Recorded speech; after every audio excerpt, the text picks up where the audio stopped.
Hello दोस्तों, आप सभी का स्वागत है अनवर जी के ऑफिशियल पर। तो दोस्तों, हम राजस्थान के भौतिक प्रदेश एवं उसकी विशेषताएं पढ़ रहे थे और हमने सामान्य जानकारी पढ़ ली थी। जैसे कि थार मरुस्थल का क्षेत्रफल 61.11% है, इसमें 40% जनसंख्या निवास करती है। अरावली का क्षेत्रफल 9% है, इसमें 10% जनसंख्या निवास करती है। पूर्वी मैदान का क्षेत्रफल 23% है, इसमें 39% जनसंख्या निवास करती है।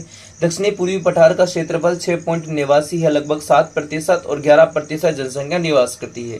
थार मरुस्थल में रेतीली मृदा, अरावली में पर्वतीय मृदा, पूर्वी मैदान में जलोढ़ मृदा और दक्षिणी पूर्वी पठार या हाड़ौती के पठार में मध्यम काली मृदा पाई जाती है। दोस्तों, यहाँ तक हमने अच्छे से देख लिया था बाकी सारी विशेषताएं। आज हम दोस्तों थार मरुस्थल के बारे में विस्तार से पढ़ने वाले हैं। कोशिश करूंगा इसी वीडियो में थार मरुस्थल को मैं समाप्त कर दूं।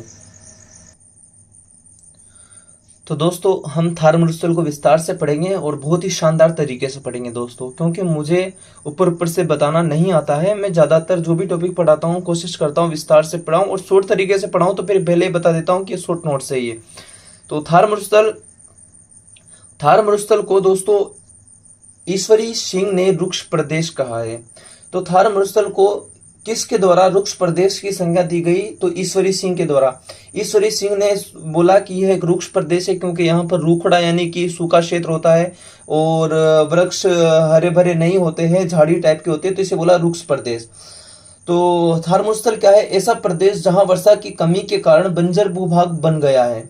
दोस्तों, था ऐसा प्रदेश जहां वर्षा की कमी के कारण बंजर भूभाग बन गया हो। यह समुद्र से दूरी व अरावली के वृष्टि छाया प्रदेश में होने के कारण बंजर भाग है। जैसे यदि आप देखोगे ना दोस्तों, आप अगर राजस्थान के मैप को देखोगे तो कच्छ का रण, खंभात की खाड़ी और फिर उसके बाद अरब सागर, मतलब कि समुद्र से क्या है, दूर है। और अरावली है ना, अरावली बीचों बीच में है। तो दोस्तों, अरावली की बीचों बीच होने की वजह से बंगाल की खाड़ी का जो मानसून आता है ना दोस्तों, जैसे ये अरावली है, बंगाल की खाड़ी का मानसून आया तो अरावली से टकरा जाता है। टकराने के बाद इस क्षेत्र में पूर्वी भाग में तो वर्षा कर देगा, पूर्वी मैदान में, लेकिन जब वह ऊपर उठेगी हवाएं, नमी समाप्त हो जाती है यहाँ अरावली तक आते आते, फिर वो दोस्तों इस क्षेत्र में यानी कि पश्चिमी मरुस्थल में वर्षा नहीं हो पाती। इसलिए यह पश्चिमी मरुस्थल अरावली का वृष्टि छाया प्रदेश कहलाता है। ये वाला जो भाग है ना जहाँ वर्षा नहीं हो रही, ये है अरावली का वृष्टि छाया प्रदेश, और इधर भाग में वर्षा हो जाती है। ओके, तो याद रखना, यह समुद्र से दूरी व अरावली के वृष्टि छाया प्रदेश में होने के कारण बंजर भाग है। थार मरुस्थल मध्य महाद्वीपीय मरुस्थल का उदाहरण है। इसे बोलते हैं दोस्तों मध्य महाद्वीपीय मरुस्थल, क्योंकि महाद्वीपों के जो मध्य में होता है ना, उसे बोलते हैं मध्य महाद्वीपीय मरुस्थल का उदाहरण है। देखो दोस्तों, ये राजस्थान का थोड़ा भौगोलिक दृष्टि, जैसे कि सबसे पहले मरुस्थल हो गया, क्या हो गया, मरुस्थल। ठीक है, मरुस्थल में दो प्रकार की जलवायु पाई जाती है। एक तो 25 सेंटीमीटर से पहले BWHW, 25 सेंटीमीटर के बाद 25 सेंटीमीटर से 50 सेंटीमीटर BSHW। ठीक है, यह वर्षा की मात्रा इधर की तरफ घटती है दोस्तों, और यह वृष्टि छाया प्रदेश कहलाता है। फिर उधर के बाद अरावली हो जाता है। अरावली के बाद दोस्तों ये आ जाएगा पूर्वी मैदान। क्या जाएगा दोस्तों? पूर्वी मैदान की जो जलवायु CWG, कैसे CWG। और दोस्तों उसके बाद ये ऊपर उठा हुआ पठार है AW जलवायु, दक्षिणी पूर्वी पठार। ठीक है दोस्तों, मैंने बोला कि मानसून किधर से आता है? इधर से आता है। किधर से आता है दोस्तों? इधर से, है ना। तो इधर बंगाल की खाड़ी से जो हवाएं आएगी, मतलब पूर्व से जो हवाएं आएगी पश्चिम की तरफ, उसे बोलेंगे पूर्वाई। ये चल रही है हवाएं, इधर खूब वर्षा होती है दोस्तों। इधर दक्षिणी पूर्वी पठार में सबसे पहले झालावाड़ में प्रवेश करेगी, झालावाड़ में खूब वर्षा होगी, इसलिए सबसे ज्यादा आर्द्र जिला कौन सा है? झालावाड़। फिर उसके बाद मैदानों में वर्षा करेगी, फिर अरावली से टकराएगी। और अरावली से टकराएगी दोस्तों पवनमुखी ढाल के द्वारा, और यहाँ वर्षा कर देगी, बादल बन जाएंगे, यहाँ वर्षा कर देगी। उसके बाद दोस्तों ये पवन विमुखी ढाल के माध्यम से इधर बढ़ेगी और इधर वर्षा की मात्रा घट जाती है, या फिर मात्रा कम होती है लेकिन कम होती है, इसलिए यह वृष्टि छाया प्रदेश कहलाता है। और सबसे अंत में जैसलमेर से निकल जाती है। ओके दोस्तों, उसके बाद कुछ बहुत ही महत्वपूर्ण तथ्य हैं।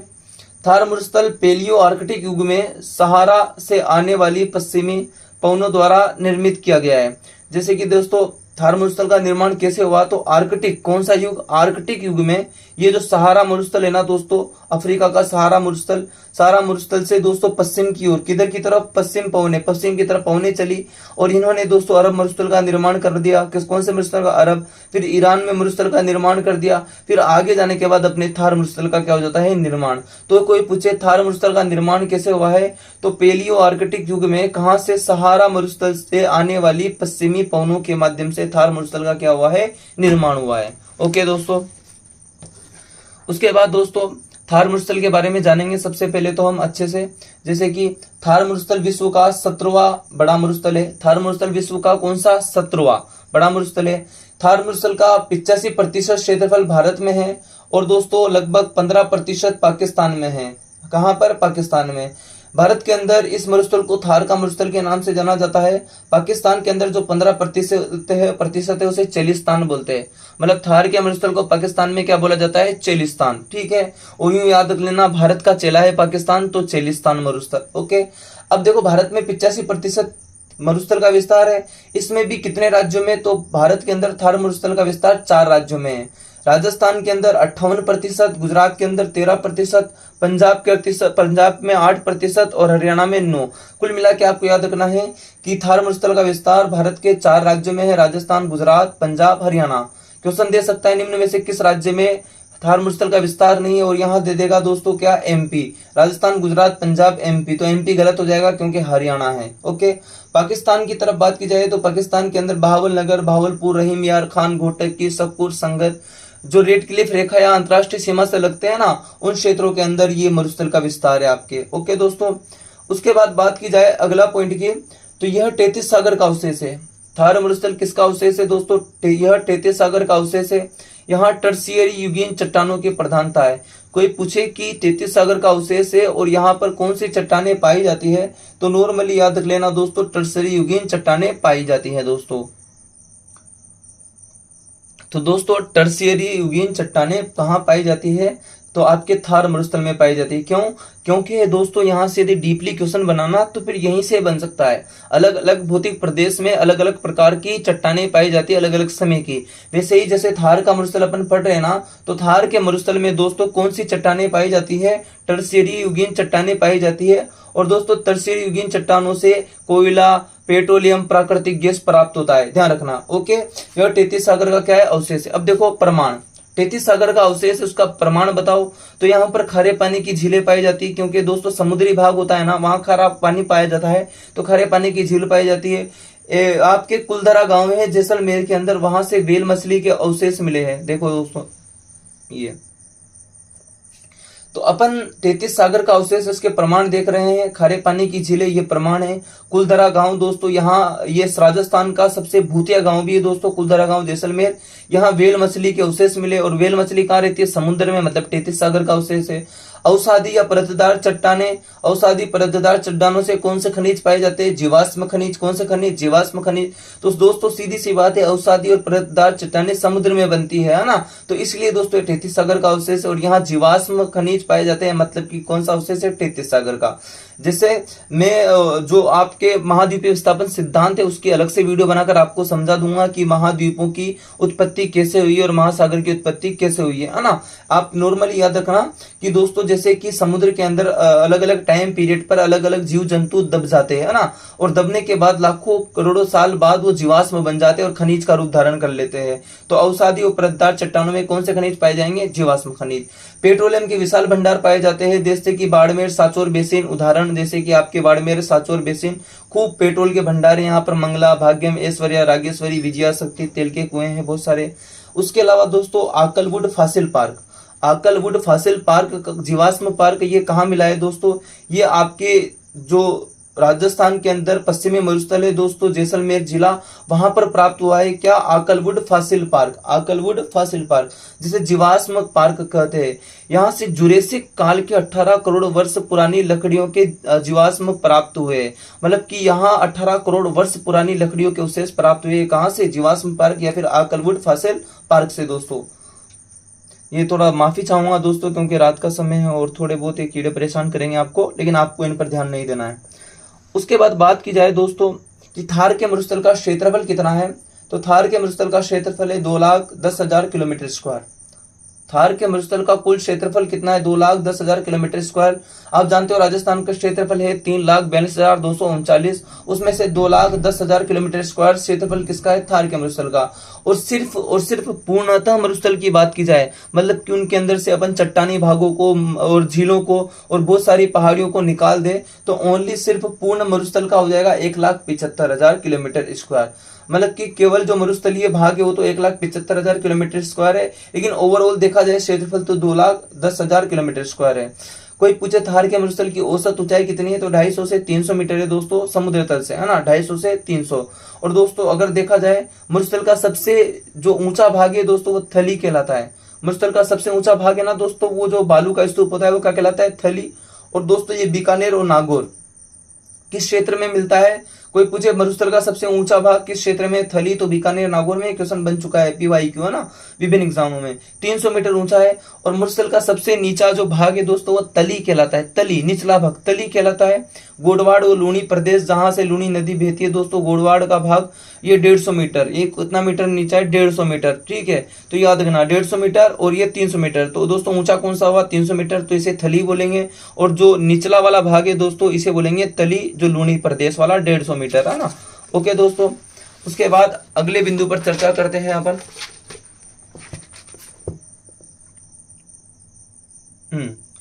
जो मरुस्थल का जो ढाल है ना दोस्तों, उत्तर पूर्व से दक्षिण पश्चिम मरुस्थल का ढाल किधर है, ये देखो, ये मैप देख लो, मैप से पता चल जाएगा। ये राजस्थान है, ये पतंगाकार आपका क्या हो जाएगा दोस्तों, राजस्थान, ठीक है। मरुस्थल का ढाल है आपके उत्तर पूर्व से, उत्तर पूर्व से किधर की तरफ, दक्षिण पश्चिम की तरफ, ठीक है।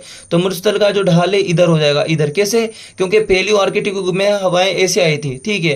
तो इधर की तरफ हरियाणा है, उधर पंजाब है, उधर की तरफ क्या अपने गुजरात, क्या है, गुजरात। तो इधर से हवाएं चली इस साइड से, तो इसलिए उत्तर पूर्व से दक्षिण पश्चिम हो जाएगा, ये याद रखना, ठीक है। तो पंजाब, हरियाणा, राजस्थान और गुजरात में थार के मरुस्थल का क्या है, विस्तार है। घग्गर व लूणी नदी के समान, घग्गर व लूणी नदी का भी दोस्तों जो ढाल है वो उत्तर पूर्व से दक्षिण पश्चिम है ना, उत्तर पूर्व से किधर है, दक्षिण पश्चिम, ठीक है। ओके, क्योंकि लूणी नदी ऐसे आती है, अजमेर की नाग पहाड़ी है बीचों बीच, है ना, ऐसे, तो इसका भी ढाल देखो कैसा, उत्तर पूर्व से दक्षिण पश्चिम, ठीक है। और वैसे घग्गर नदी भी दोस्तों यहां से ऐसे प्रवेश करती है, तो उत्तर पूर्व से दक्षिण पश्चिम, ठीक है। उसके बाद दोस्तों थार मरुस्थल की विशेषताएं देख लेते हैं अपन। थार मरुस्थल की कुछ विशेषताएं, जैसे कि विश्व में सर्वाधिक जनसंख्या घनत्व वाला मरुस्थल कौन सा है, थार मरुस्थल। सर्वाधिक जैव विविधता कहाँ पाई जाती है दोस्तों, थार मरुस्थल के अंदर। थार मरुस्थल का प्रमुख व्यवसाय है दोस्तों पशुपालन, लेकिन इंदिरा गांधी नहर परियोजना, नर्मदा नहर के कारण कृषि की ओर अग्रसर हुए यहाँ के लोग, थार के मरुस्थल के लोग। यहाँ पर बाजरा, चना, मूंग, मोठ, खजूर वर्तमान में बोए जाते हैं। अब हम थार मरुस्थल का दोस्तों विभाजन करेंगे, ठीक है। सबसे पहले थार मरुस्थल का जो विभाजन है संरचना या बनावट के आधार पर, संरचना या बनावट के आधार पर, जैसे कि सबसे पहले हमादा, रेग और इर्ग, इस चीज को समझो दोस्तों। हमादा क्या होता है दोस्तों, हमादा जो चट्टानी वाला भाग होता है ना, चट्टानी मरुस्थल होता है। जैसे कि मान लीजिए पूरा चट्टानी भाग है कोई एक क्षेत्र में, जैसे कि मान लीजिए मैं एक दो पॉइंट बताता हूं आपको। जैसे कि एक तरफ ये जैसलमेर का पोखरण है, जैसलमेर का क्या है, पोखरण, ठीक है। उसके अलावा बाड़मेर दोस्तों, ये बाड़मेर हो गया, बाड़मेर का इधर जोधपुर का पहले फलोदी जिला बन चुका है, तो एक फलोदी ले लेते, और इधर बालोतरा ले लेते, क्या ले लेते, बालोतरा। तो देखो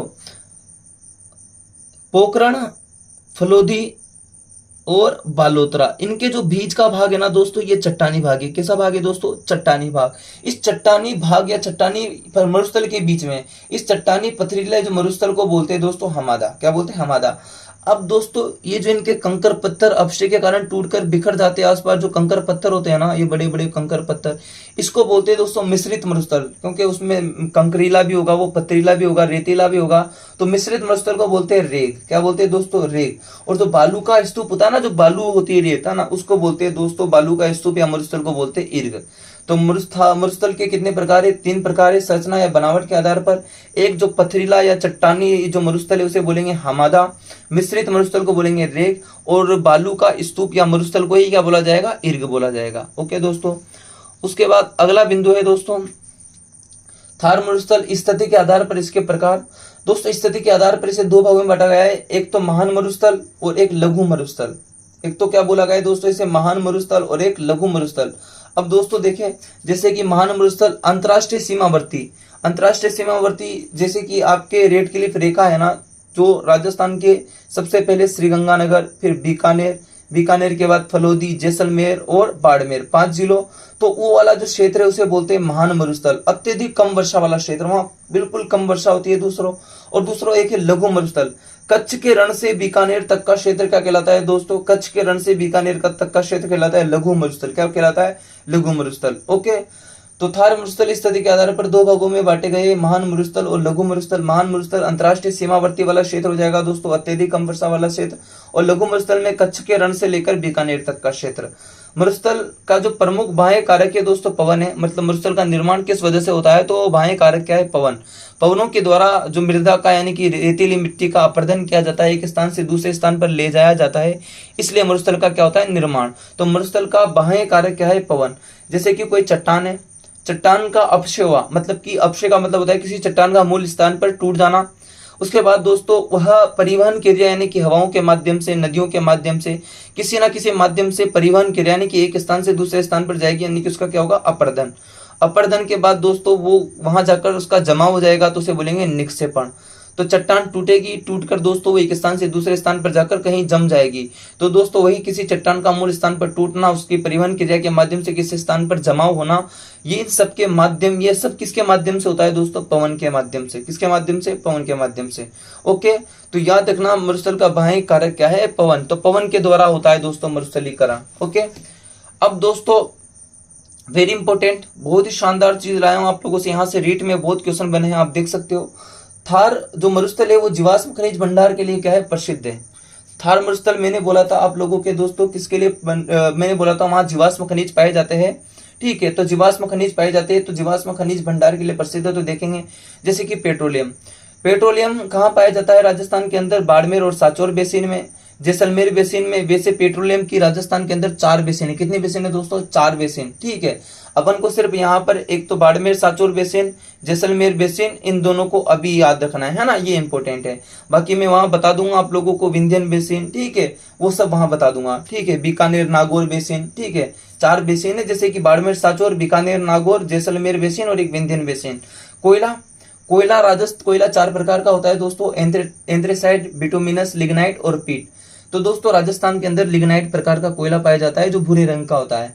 और लिग्नाइट की जो दोस्तों आपके संयंत्र है वो है एक तो बाड़मेर के अंदर कपूरड़ी, जालीपा और गिरल। बाड़मेर के अंदर लिग्नाइट के संयंत्र कहाँ है? कपूरड़ी, जालीपा और गिरल। नागौर के अंदर है मेड़ता, मातासुक और इंगियार। बीकानेर के अंदर है पलाना, बरसिंसर और बूढ़ा। ये कोयला से संबंधित दोस्तों स्थान है जो क्वेश्चन बनते हैं। गैस पाई जाती है जीवाश्म खनिज के अंदर, गैस जैसलमेर के अंदर घुटारू, डांडे वाला, घुमाने वाला, रामगढ़, तनोट, मनिहारी और टिब्बा। यहाँ से दोस्तों प्रश्न बनते हैं। रीट का क्वेश्चन है दोस्तों, ये मनिहारी, टिब्बा, घुमाने वाला, डांडे वाला किस लिए प्रसिद्ध है? तो प्राकृतिक गैस के लिए प्रसिद्ध है। ये कहाँ पाए जाते हैं? थार के मरुस्थल में। यहाँ पर जीवाश्म खनिज के भंडार पाए जाते हैं। ये टॉपिक खनिजों में देख लेंगे, ऊर्जा संसाधन में। उसके बाद थार मरुस्थल भारत में उच्च तापमान व उच्च तापांतर वाला क्षेत्र है। मतलब भारत के अंदर सबसे ज्यादा तापमान और सबसे ज्यादा तापांतर यही पाया जाता है थार मरुस्थल में। देखो कैसे, ग्रीष्म ऋतु में निम्न वायुदाब बन जाता है। थार मरुस्थल में ग्रीष्म ऋतु में क्या बन जाता है? निम्न वायुदाब। और इसीलिए इसे मानसून गर्त या मानसून का आमंत्रण क्षेत्र कहते हैं। इसलिए इसे देखो इस चीज को ऐसा समझो, जैसे कि 21 जून को सूरज कर्क रेखा पर होता है। कहाँ होता है? कर्क रेखा पर, है ना। तो कर्क रेखा पर स्थिति होती है ना, तो जो भारत का जो क्षेत्र है ना थार मरुस्थल का, वहां पर सूरज की किरणें सीधी पड़ेगी तो तापमान क्या होगा? बहुत ज्यादा। जहां तापमान ज्यादा होता है वहां वायुदाब कम होता है, जहां तापमान ज्यादा होता है वहां वायुदाब क्या होता है? कम। तो देखो थार मरुस्थल उच्च ताप, यहाँ ग्रीष्म ऋतु में जहां तापमान ज्यादा होता है तो वायुदाब क्या होगा? कम। तो ग्रीष्म ऋतु में निम्न वायुदाब बन जाता है। क्या बन जाता है? निम्न वायुदाब, क्योंकि तापमान क्या है? ज्यादा, तो वायुदाब क्या हो जाएगा? कम। ठीक है, अब होता क्या है दोस्तों, हिंद महासागर में तापमान क्या होता है? आप लोगों के तापमान क्या होता है? कम। तो वायुदाब क्या हो जाता है? ज्यादा। तो उच्च ताप हमेशा वायुदाब, उच्च वायुदाब से निम्न वायुदाब, मतलब हवाएं जो होती है ना उच्च वायुदाब से निम्न वायुदाब की ओर चलती है। ये राजस्थान के मानसून टॉपिक में बहुत ही शानदार तरीके से समझा दूंगा हर एक चीज को। तो हवाएं उच्च वायुदाब से निम्न वायुदाब की ओर चलती है। इसीलिए दोस्तों इस क्षेत्र में थार के मरुस्थल में बहुत कम वायुदाब हो रहने के कारण हिंद महासागर से पवनें किधर चलती है? थार के मरुस्थल की ओर। मतलब कि ये मानसून को अपनी तरफ आमंत्रण देता है कि आओ भाई इधर बारिश करो।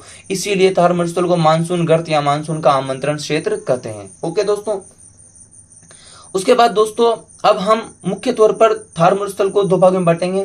थार मरुस्थल को जलवायु की दृष्टि से 2 भागों में बांटा जाता है। कितने भागों में बांटा जाता है? 2 भागों में। सबसे पहले तो शुष्क मरुस्थल, शुष्क मरुस्थल BWHW कोपेन के वर्गीकरण के अनुसार। और शुष्क मरुस्थल को ये दोस्तों राठी प्रदेश बोलते हैं। क्या बोलते हैं दोस्तों? राठी। हाल ही में किसी एग्जाम में क्वेश्चन बना था ये, ठीक है। शुष्क मरुस्थल को भी दो भागों में बांटा गया है। एक तो बालू का स्तूप युक्त क्षेत्र, मतलब जहां पर बालू रेत पाई जाएगी उसे बोलेंगे बालू का स्तूप युक्त, 58.50% है।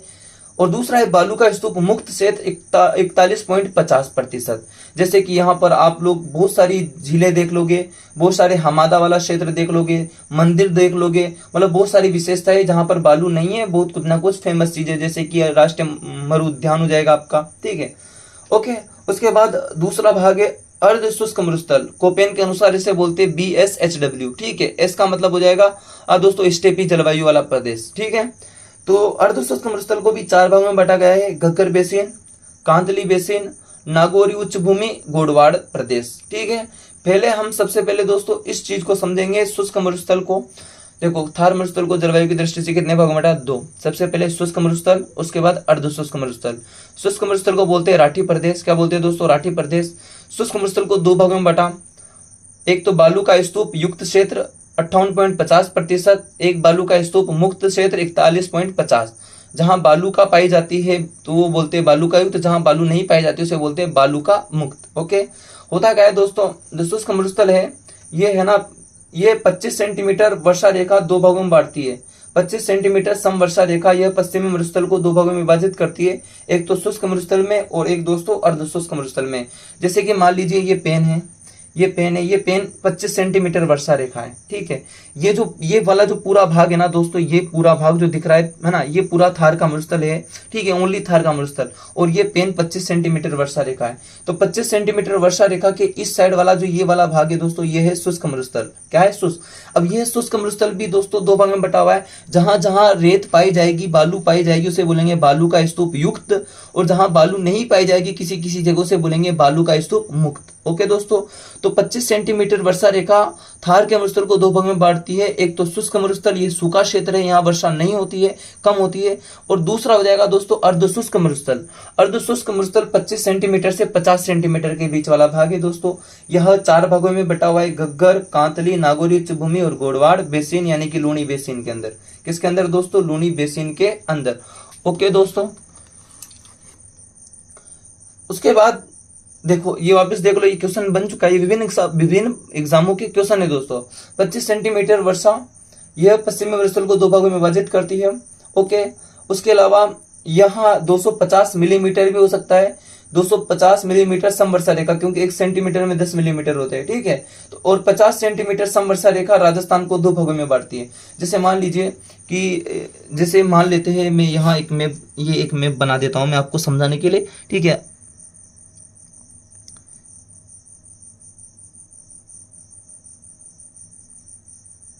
ये ऐसे आपको समझाने के लिए ना, ये 25 सेंट, ये पूरा थार का मरुस्थल है ना, इधर वाला ये 25 सेंटीमीटर वर्षा रेखा। अब ये 25 सेंटीमीटर वर्षा रेखा राजस्थान को दो भाग में बांट रही है, एक तो है शुष्क में, एक तो किस में बांट रही है? शुष्क में। और ये हो जाएगा दोस्तों कौन सा? अर्ध शुष्क। ये कैसा हो जाएगा? अर्ध शुष्क, ठीक है। और ये 0 सेंटीमीटर, और ये है दोस्तों 25 सेंटीमीटर, और ये है 50 सेंटीमीटर। कितना सेंटीमीटर हो जाएगा? ये 50 सेंटीमीटर। अब मेरी बात सुनो, कोई पूछे थार मरुस्थल को दो भागों में कौन सी वर्षा रेखा बांटती है, तो 25 सेंटीमीटर। देखो, शुष्क और अर्ध शुष्क में, और अर्ध शुष्क भी चार भागों में, ये घग्गर, कांतली, नागौरी और गोडवाड़ क्रम से, है ना। अब देखो, कोई पूछे कि राजस्थान को दो भागों में कौन सी बांटती है, तो आपको पता लगेगा ये 50 सेंटीमीटर। कौन सी? ये 50 सेंटीमीटर। ये 50 सेंटीमीटर जो वर्षा रेखा है, ये राजस्थान को कितने भागों में बांट रहे हैं? दो भागों में बांट रही है। ओके दोस्तों, बिल्कुल सिंपल है। अब आगे बढ़ते हैं, ठीक है। अब हम दोस्तों सबसे पहले पढ़ेंगे बालू का स्तूप, मतलब बालू का स्तूप युक्त। जहां बालू का स्तूप पाई जाती है वो, जैसे कि बालू का स्तूप में मरुस्थल में पवन द्वारा निक्षेपित अस्थायी बालू के टीले बालू का स्तूप कहलाते हैं। जो मरुस्थल के अंदर पवन के द्वारा बने हुए जो अस्थायी, मतलब कि स्थायी नहीं होते, जैसे कि कोई बालू का ढेर है, वो एक स्थान से पवन के द्वारा दूसरे स्थान पर जा सकता है, वहां से कोई और जगह जा सकता है, तो अस्थायी है। तो अस्थायी जो बालू के टीले होते हैं उसे बोलते हैं बालू का स्तूप, ठीक है। ओके, इन्हें स्थानीय भाषा में धुरे कहते हैं। क्या बोलते हैं दोस्तों? धुरे। और टिब्बा भी कहते हैं और धरियन भी बोलते हैं दोस्तों, याद रखना। क्या बोलते हैं दोस्तों? बालू का स्तूप मरुस्थल में पवन द्वारा निक्षेपित अस्थायी बालू के टीले को बालू का स्तूप कहलाते हैं। इन्हें स्थानीय भाषा में धोरे कहते हैं, टिब्बा कहते हैं और धरियन भी कहते हैं। कन्हैयालाल सेठिया की रचना है धरती धोरारी, ये धोरा से धोरा है ना, तो धरती धोरारी, लीलन टास, आज हिमालय बोला, मीझर, गलगिचिया, मायड रो, ठीक है, हेलो, तो ये सब किसकी रचना है? कन्हैयालाल सेठिया की। धरती धोरारी की वजह से मुझे ये सब लिखना पड़ा। ओके, अब उसके बाद कोई क्वेश्चन पूछ ले आपसे नॉर्मली कि सर्वाधिक बालू का स्तूप कहाँ? तो जैसलमेर में। सबसे ज्यादा बालू का स्तूप कहाँ बनते हैं? जैसलमेर में। बालू का स्तूप क्या होता है? बालू का स्तूप दोस्तों सामान्य भाषा में, जैसे कि मरुस्थल है, मरुस्थल में रेत का ढेर, रेत के ढेर को ज्योग्राफी की लैंग्वेज में बोलते हैं बालू का स्तूप, बालू का एक ढेर, है ना। ओके, तो सर्वाधिक बालू का स्तूप कहाँ? जैसलमेर में। लेकिन सभी प्रकार के बालू का स्तूप कहाँ पाए जाते हैं? जोधपुर में। कहाँ पर? जोधपुर में। अब हम विभिन्न प्रकार के बालू का स्तूप है उन्हें देखेंगे। जैसे कि सबसे पहले है बरखान। क्या है दोस्तों? बरखान। बरखान बालू का स्तूप दोस्तों ये अर्धचंद्राकार बालू का स्तूप। कैसा बालू का स्तूप है दोस्तों? अर्धचंद्राकार बालू का स्तूप, ठीक है। अनुप्रस्थ, इसे बोलते हैं अनुप्रस्थ या टिब्बा बालू का स्तूप, ध्यान रखना। बरखान पहले नंबर पर जो बालू का स्तूप है, कैसा है? बरखान। इसे अर्धचंद्राकार बालू का स्तूप या फिर अनुप्रस्थ टिब्बा बोलते हैं। सर्वाधिक गतिशील बालू का स्तूप कौन सा होता है दोस्तों? बरखान बालू का स्तूप। यह वनस्पति विहीन होता है। जैसे कि कोई बालू का ढेर है, अगर वहां पर वनस्पति उग रही है, पेड़ पौधे उग रहे थे, तो वनस्पति वो वनस्पति सहित हो जाएगा। लेकिन यहाँ वनस्पति नहीं होती, इसलिए होता है वनस्पति विहीन। कैसा हो जाएगा? वनस्पति विहीन। यहाँ